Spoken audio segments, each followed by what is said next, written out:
Sounds good to me. Do you want me to just start by going through your questions? Yeah, that'd be great. Okay. All right, so starting with logistics question. So you're right, there aren't Punnett square or probability genetics questions on the Chapter 14 objectives. So the reason we spent a lot of time in that in class is because it'll probably be important when we start getting to the population genetics section. Okay. So it just seemed like a good time to teach that part to make something later on easier. But yeah, I wouldn't worry too much about studying or focusing your studies on that part. Okay, sounds good. The pedigrees sample questions, they're on slide number 35 of chapter 14, and they're in that little comment section on the bottom. Okay. Let me just, you said slide 35? 35.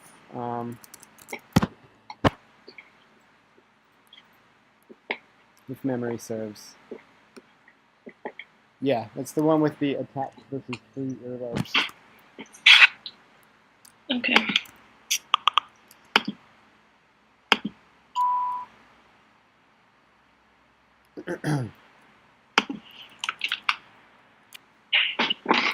You're welcome. Hey, DJ. All right. So I'll just go ahead and keep going through the list of questions then.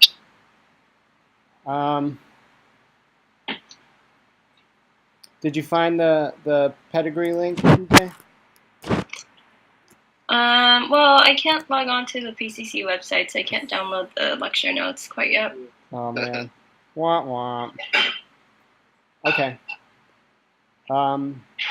So your next question was the polydactyly example. Mm-hmm. So the question was, textbook talks about it being a dominant allele, but not very common, but it doesn't really mention why. And I don't actually know why it's so uncommon, but I have a guess, and my guess is that it's probably subject to genetic drift rather than natural selection, because it's probably not so deleterious a phenotype for someone. It's not a bad phenotype to have. So it doesn't, like, if you have extra fingers, it probably doesn't mean you're any worse or better at having babies than somebody who has, the expected number of fingers. And because of that, because it's probably not strongly selected for, its allele frequencies are free to kind of fluctuate in a population via sampling error, right? So just via genetic drift. So it's just random chance, basically, the allele frequency of polydactyly in the population. Okay. That's my guess. I don't know for certain what the selective strength is on polydactyly.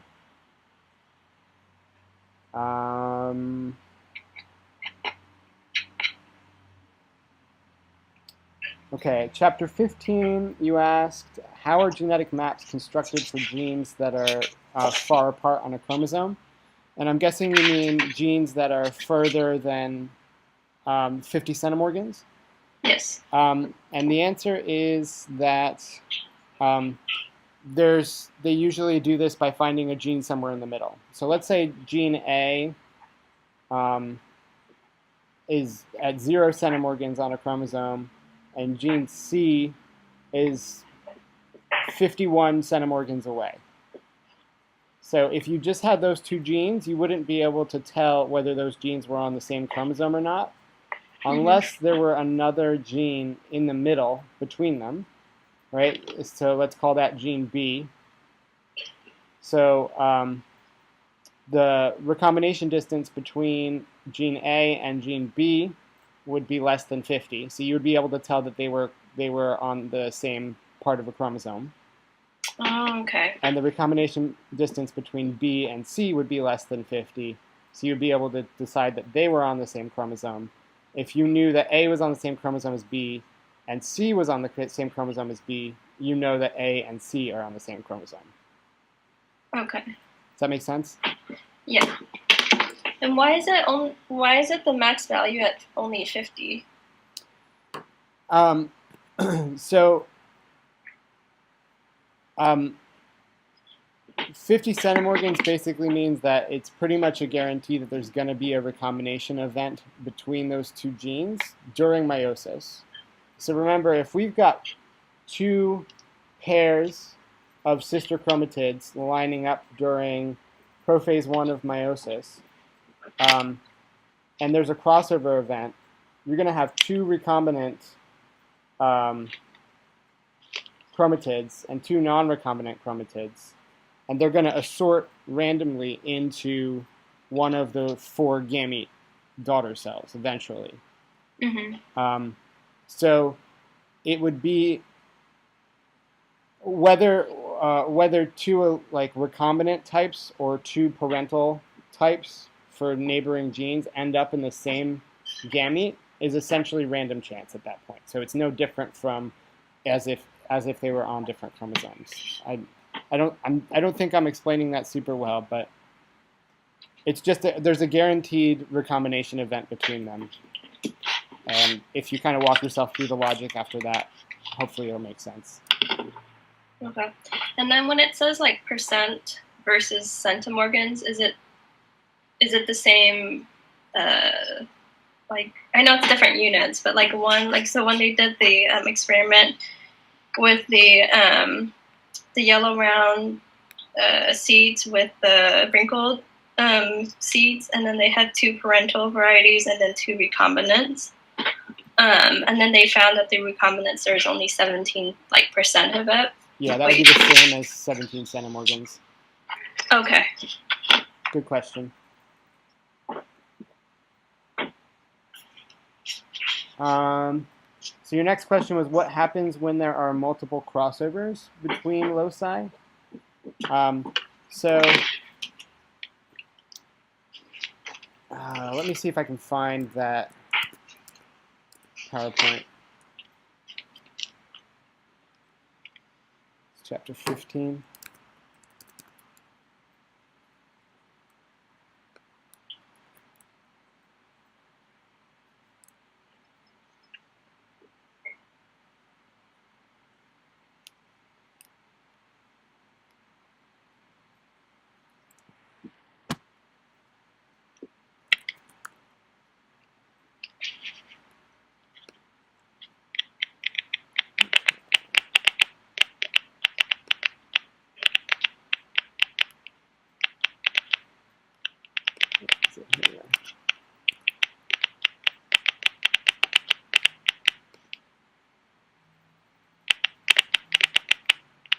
Malcolm, you mind putting on mute? Oh, all right. Thanks.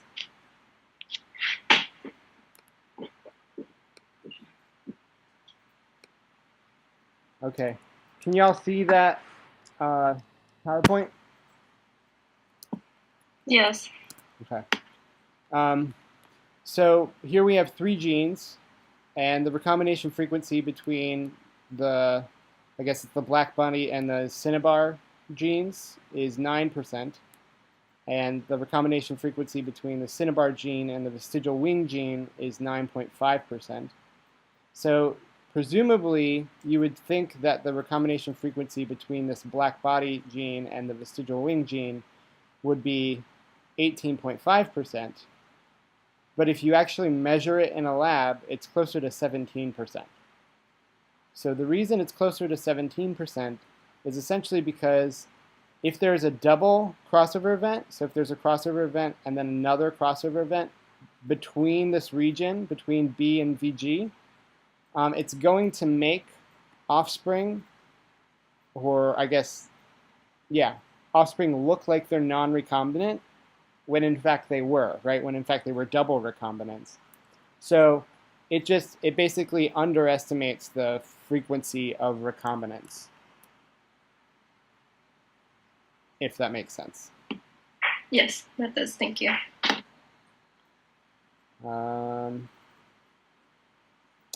Okay, your next question was, the book talks about polyploidy with plants and fruits, but not for humans. Can you provide a possible consequence for this in humans? And so polyploidy doesn't really happen in mammals, to my knowledge, but you had me curious enough that I looked it up, and apparently there are 2 known cases of tetraploid humans, both of whom died just after infancy. So they were born, one of them survived for like 12 months, and one of them survived a couple of more months. But there are some like phenotypic syndromes associated with that, but the offspring don't tend to survive. Why they don't is a wonderful question that I don't know the answer to. But yeah, it's extremely rare in most vertebrates, and if it does happen in vertebrates, it happens in like frogs, lizards, maybe the occasional snake. Okay.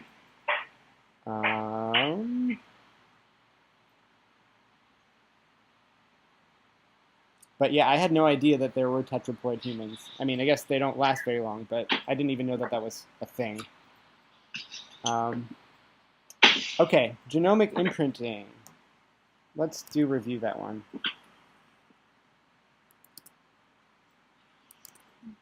Okay.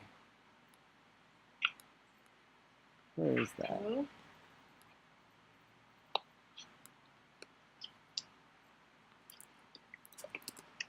I'm going to share my screen here with you.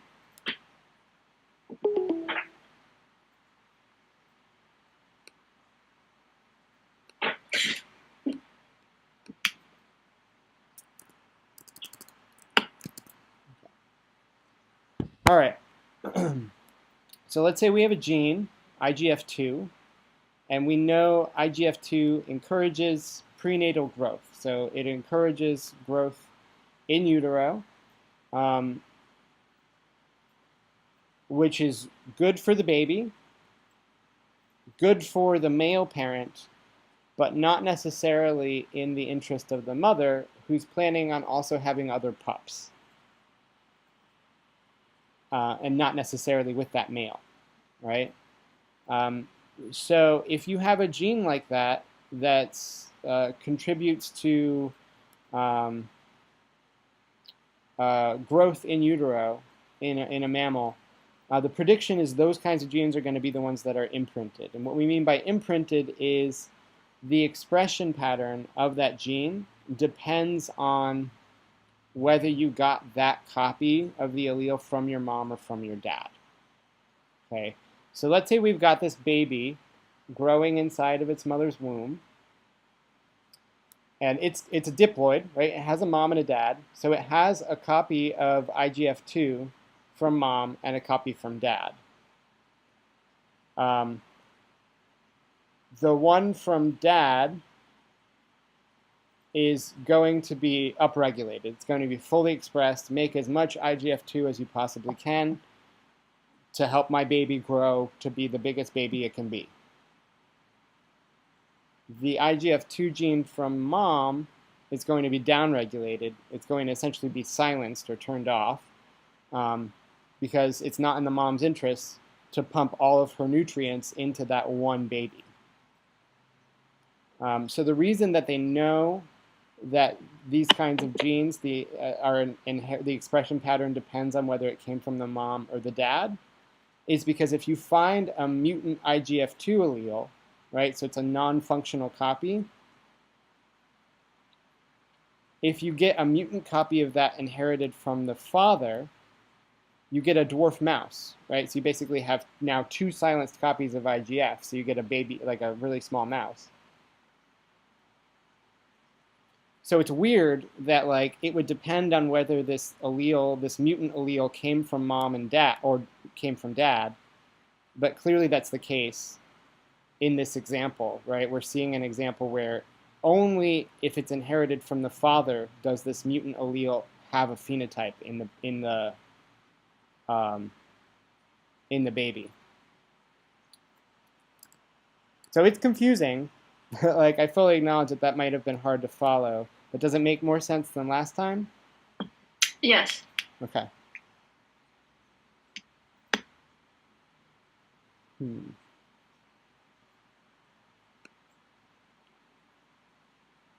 If anybody else has any other questions, like DJ just sent me kind of a list of questions in advance that I'm just going through, but do feel free to interject if you guys have questions, Melanie and Malcolm.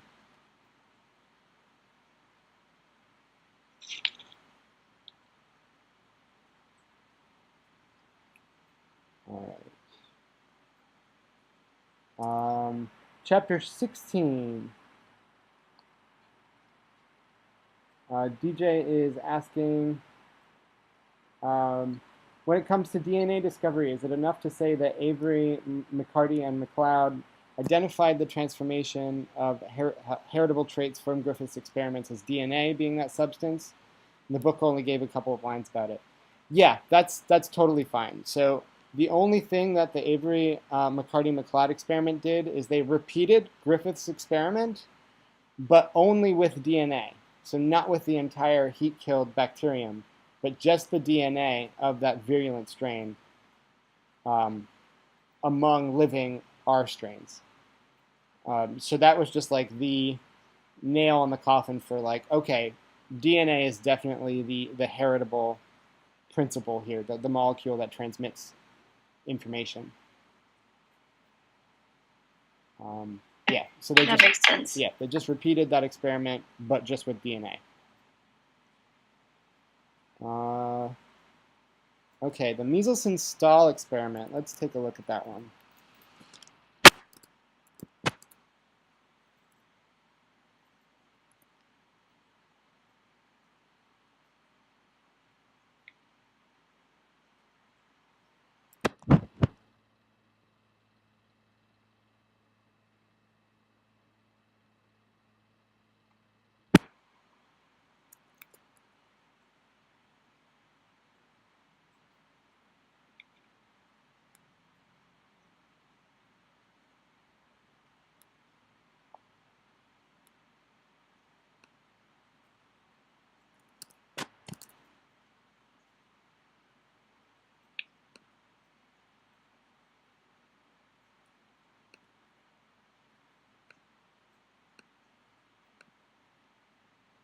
Okay. Can I see that slide?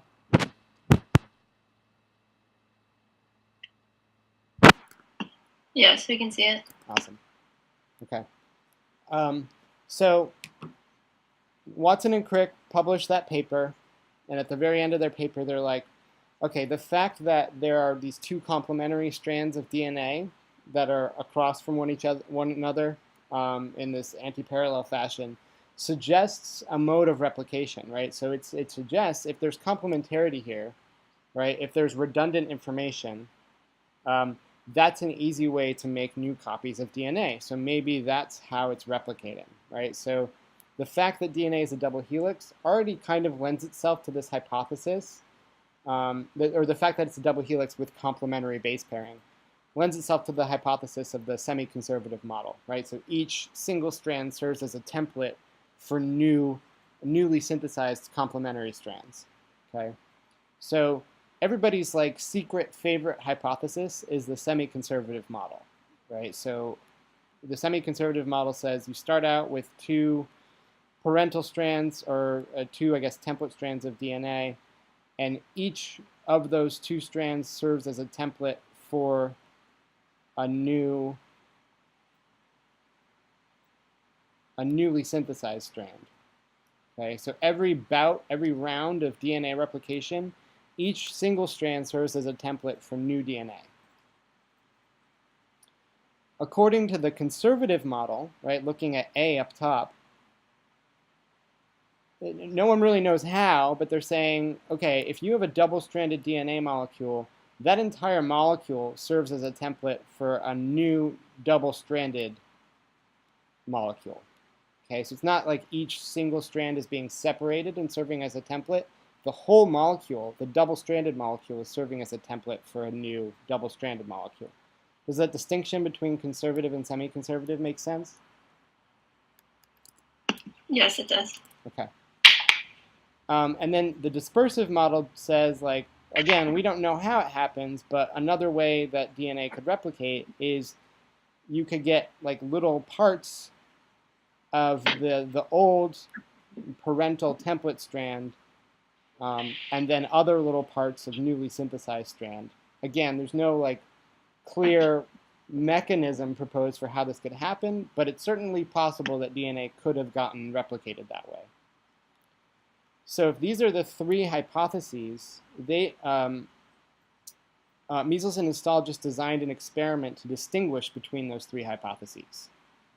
And they did this by growing bacteria in heavy nitrogen, right? So the DNA that they make all has nitrogen 15 in it. So nitrogen 15, if you were to like extract DNA and then run it through a centrifuge for a really long time through cesium chloride, that would filter DNA by size in very much a similar way that gel electrophoresis would, right? So you actually would get a distinct band of nitrogen, right? And if that nitrogen is heavier, the band would actually be a little bit lower on this cesium chloride run than if it were lighter. Does that make sense? Yes, that does. Okay. So they take their bacteria that's grown in N15, take it out, and now only ever give it access to new nitrogen that's lighter, that's N14, so different isotope of nitrogen. So every new generation of bacterial DNA replication involves N14.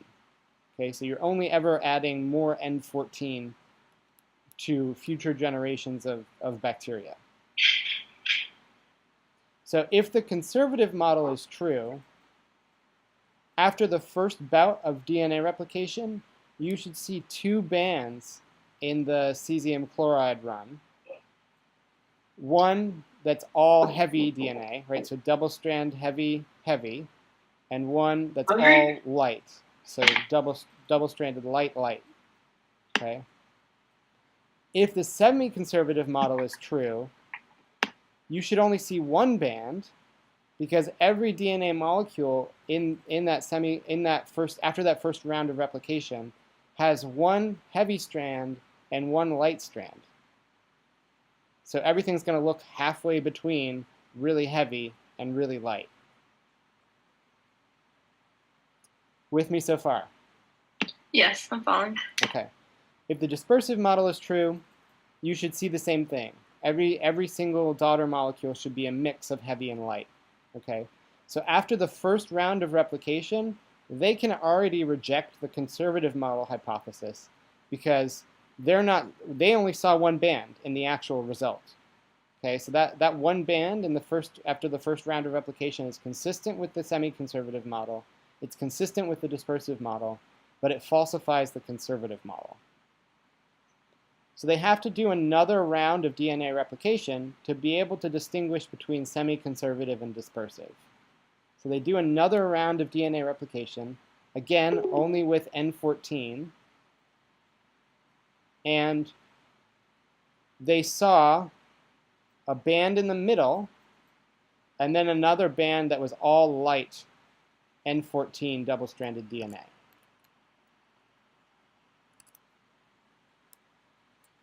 So that is consistent with the semi-conservative model, but it's not consistent with the dispersive model, which says you should still get a mix of heavy and light in all of the daughter DNA particles. You'll just get more light than you did last time because you only have new N14 to work with, right? So you should still see one band, and that band should just be shifted up slightly higher. So since they did not see that, and they in fact saw two bands, one in the middle and one on the lighter side, they were able to reject the dispersive model as well. Okay, so does that mean then when they did the second replication, the darker band, so the one that's heavier, should get smaller over time? Yes, absolutely.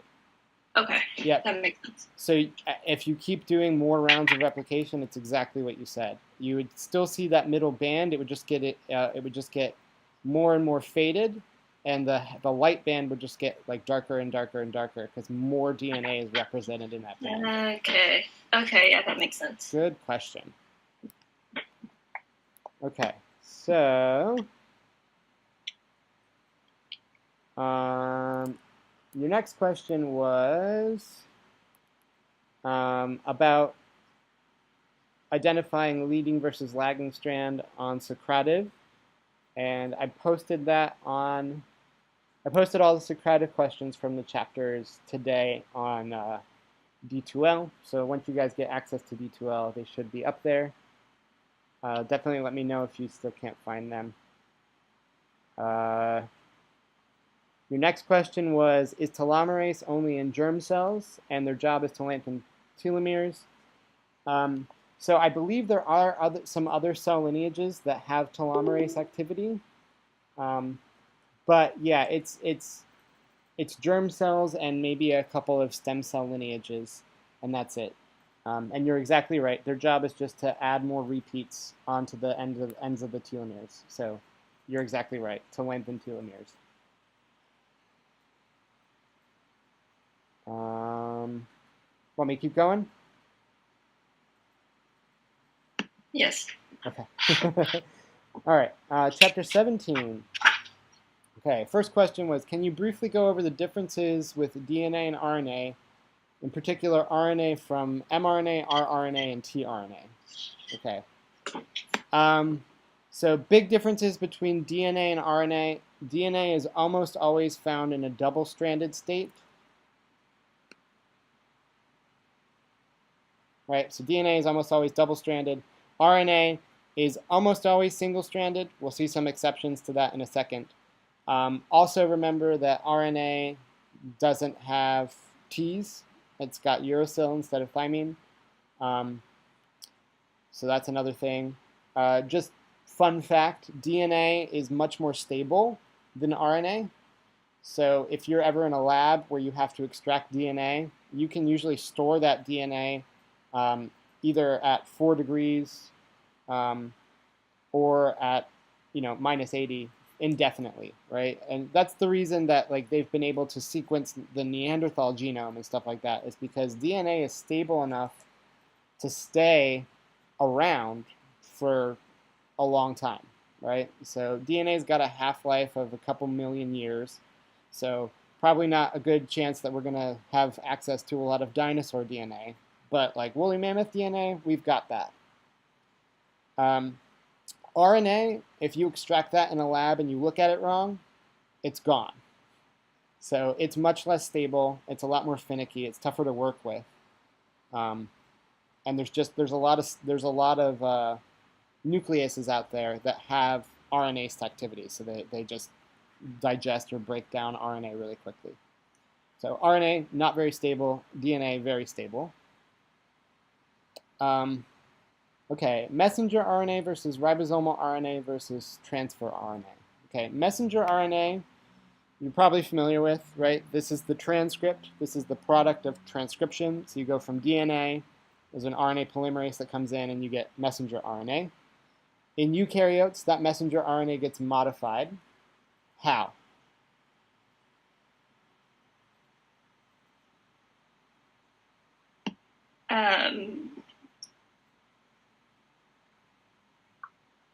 What was your question?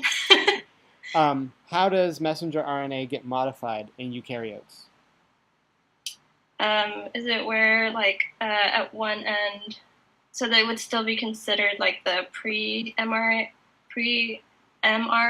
Yep. and then one end gets like a 5' cap. Yep. That's like a modified guanine or something. Yep. And then the 3' end gets like a polytail A or poly A tail. Poly A tail, exactly. And then there are some parts of that mRNA that has the introns and the extrons. Exons, and the introns gets removed or spliced. So it makes a mature message with only the extrons. With only the exons. Yep, exactly. Exons? Yeah. So the 3 big modifications, like you said, is the 5' methyl G cap, the poly A tail on the 3' end, and then all of the introns get removed and all the exons get spliced together. So yeah, perfect. So that's messenger RNA. Ribosomal RNA So remember, the ribosome is the mobile protein-making factory. It's the thing that does translation. And the ribosome has two subunits, the small subunit and the large subunit, which latch on to messenger RNA, Pac-Man style, and start progressing over it, pumping out a polypeptide chain in the process. Okay? So ribosomes themselves are actually a combination of protein and RNA. So, and it is in fact the RNA in ribosomes that has a lot of the catalytic activity, right? So you could really think about ribosomes as being just like a giant ribozyme. Even though there are proteins, those proteins are structural. They're not really doing any of the reaction catalyzing, right? So all of the enzymatic activity of a ribosome is caused by ribosomal RNA. So some of that ribosomal RNA is folded in on itself and has some complementary base pairing. So remember back 5 minutes ago when I told you most RNA is single-stranded? It's kind of true, right? But for ribosomal RNA, it can kind of fold back on itself a little bit. So there are regions where it's double-stranded. tRNA, so transfer RNA, remind me what transfer RNA does. Is that where they are at one end attached to like an amino acid? Yep. And the other end is a codon? An anticodon, yep. Or an anticodon? Yep. So exactly that, right? So transfer RNA also is RNA, right? And on one end of the RNA molecule, it's bound to an amino acid. So that's the only part of the tRNA molecule that's not RNA. The rest of it is RNA, and it has a lot of complementarity to it as well, right? So you'll see your textbook has a picture of it as like a clover leaf, but in three-dimensional space, it's shaped more like an L. And at the very bottom, right, it's got the anticodon. So those are three bases in the RNA molecule that are complementary to a particular codon that could be found in a messenger RNA. Okay. Does that answer your question about the differences between the three types of RNAs? Yes. Okay. And I'm assuming they all happen at, they all kind of function at different times of the transcript all the way up to translation. Yeah, so messenger RNA is the product of transcription. Both ribosomal RNA and tRNAs are involved in translation. Okay. Yes, that makes sense. Okay. So your last question on here is going over gene expression between Archaea, bacteria, and Eukarya. And then you go on to say, I think I get it. Is it that bacteria and Eukarya differ in where the transcription and translation happen because of the presence of the nucleus in Eukarya? Yes, you're right on so far. Also, the RNA polymerase during translation reads a terminator sequence in bacteria and falls off, but not in Eukarya. Okay, so you wrote translation, you meant transcription. So remember, polymerase is involved in transcription. Okay, yes. Not translation.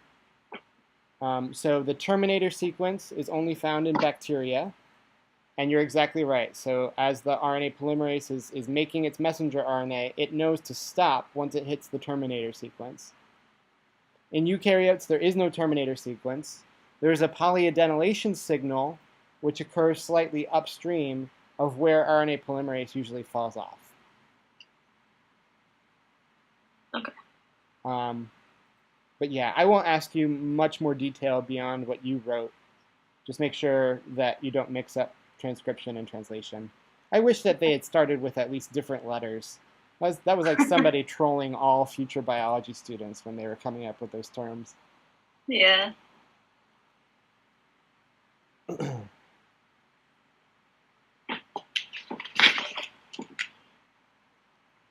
Wow.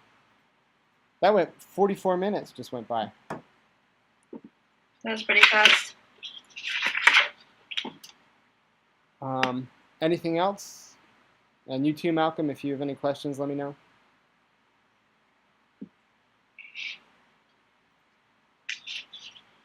I'm good on questions. I'm just trying to get things to stick. Say it again. I'm good on questions. I'm just trying to get things to stick and like memorize them. Gotcha. Can you go over the base pair substitutions and base pair insertions? And then in the book, it kind of couples it. It says like base pair insertions and deletions. Is that the same like categories? Yeah, so the reason that they group insertions and deletions together is because they have very similar effects on the protein. So yeah, let me go ahead and find those slides.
Okay. I think you might find this slide helpful. It's the first slide after the supplementary slide, so it's at the very end of the lecture. In retrospect, I probably should have left it in the actual lecture rather than putting it in the supplementary section. But let's say that this is the intact, the wild type allele, right? So it codes for 1, 2, 3, 4 amino acids and then a stop codon.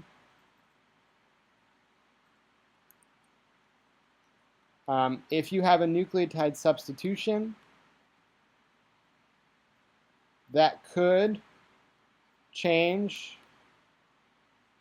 I mean, it will change the base in the messenger RNA, and that change in base could or could not change the amino acid, right? So in this case, we go from glycine at GGC to glycine with GGU, right? So do you know the name for that kind of substitution? Is it missense? Good guess. Silent? Silent, right? We know it's silent because the sequence of amino acids here is no different, right? Oh yeah, they produce the same. Okay. Yeah, so that literally didn't change the protein at all. So you got a mutation that had literally no effect on the individual because it's making the same exact protein. If you had a different kind of substitution, right, this would be a missense mutation because this substitution actually changed which amino acid ended up in the polypeptide. Okay. Okay. So far, these are just point mutations, right? We've got a silent mutation. We've got a missense mutation, right? So it makes sense still, but we misinterpreted something, right? There was a mistake. Okay. And then we've got a nonsense mutation.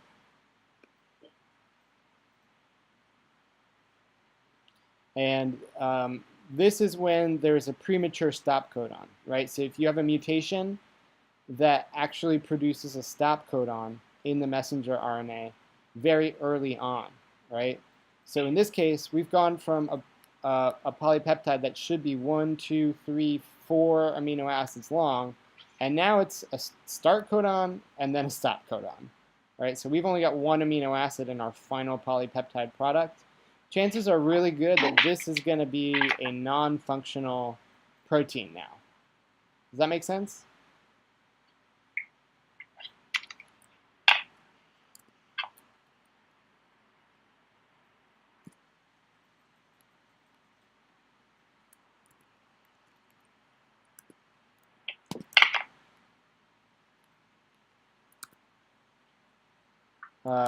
DJ, you still here?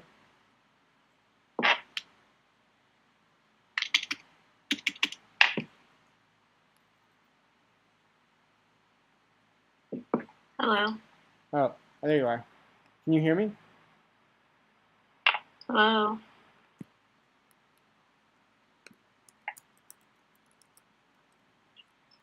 Can you hear me? Yes. Can you hear me?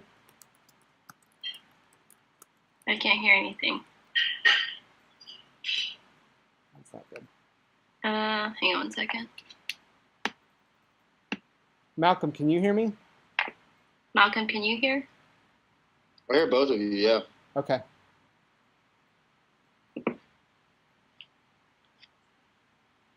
Uh-oh.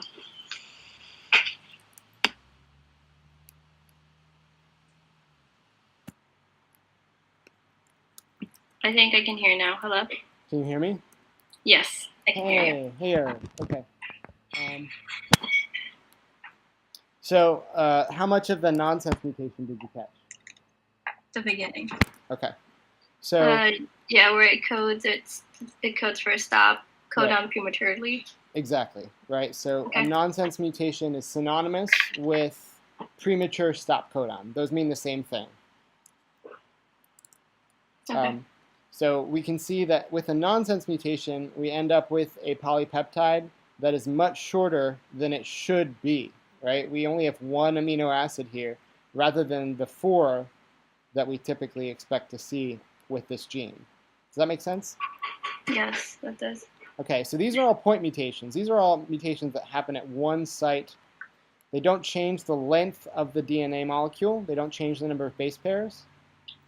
Okay, all of these insertions and deletions will actually change the length of the DNA molecule, right? So there will either be more base pairs than last time or fewer.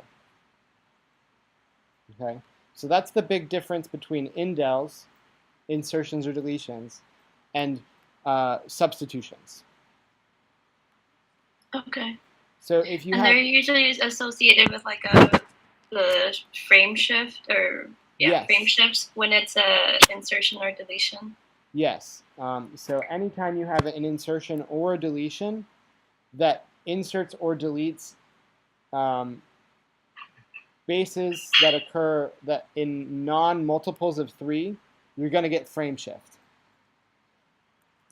Okay, so there's an example of that in right here, where you just insert one base, and that actually causes all of the subsequent codons to be different, and actually that causes a premature stop codon here as well. Okay, so it changed every single codon following it. I see. This example removed a base, right? So you had a single base pair deletion here, and you can see that that changed not one amino acid, but 2 amino acids. So fully half of this polypeptide were changed because of one base pair being removed. So it's only when you have insertions or deletions of nucleotides in pairs or multiples of 3 that you don't get frame shift mutations.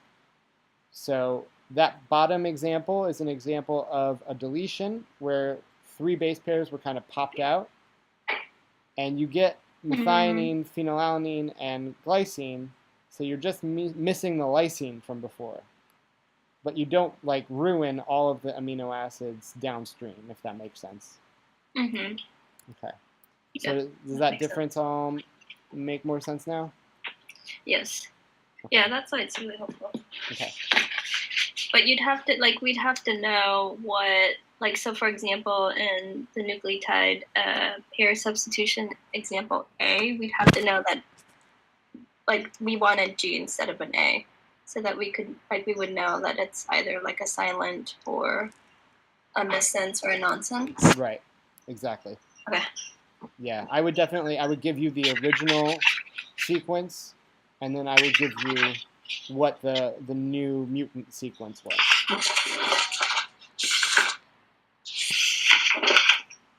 Okay. And I'll actually go ahead and pop that into the lecture.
Okay.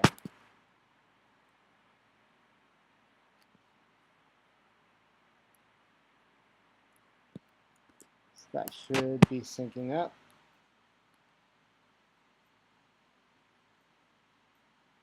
All right, we still got 4 minutes.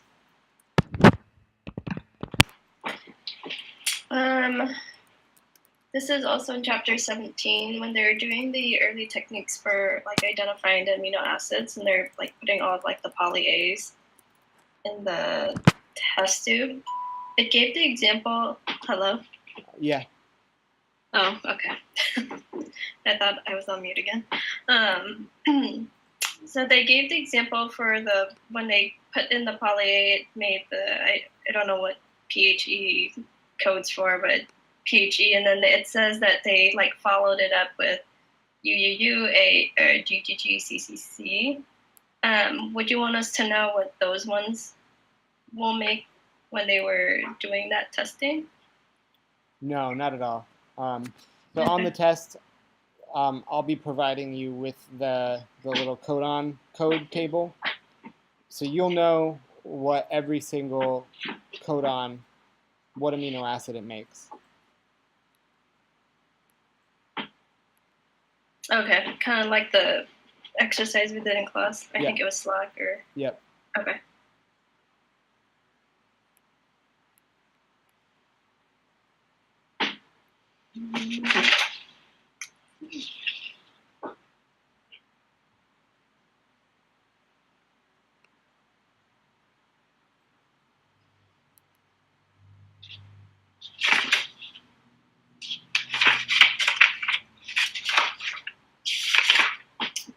I think that's all I have. Chapter 17 was really long. Yeah, I know. So the good news is that if you're gonna not study one chapter, it would be 17. So 17 is probably the lightest in terms of content on the exam. Okay.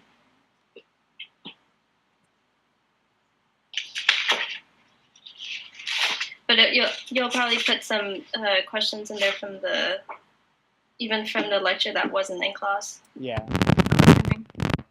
Okay. There's just too many dang chapters. Yeah. Okay, well, thank you. That was very helpful. You're very welcome. Actually, I think Connor is asking a question on Slack. Hang on.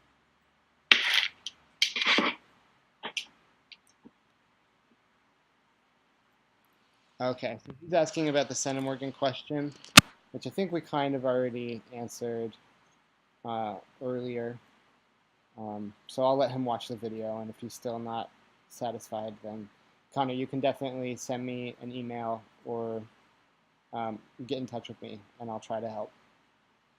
Okay, thank you guys. I'll see you tomorrow. Good luck. All right, see you then. Thank you. Night. Yep. Good luck. Bye, Sure. Malcolm. Bye, Malcolm.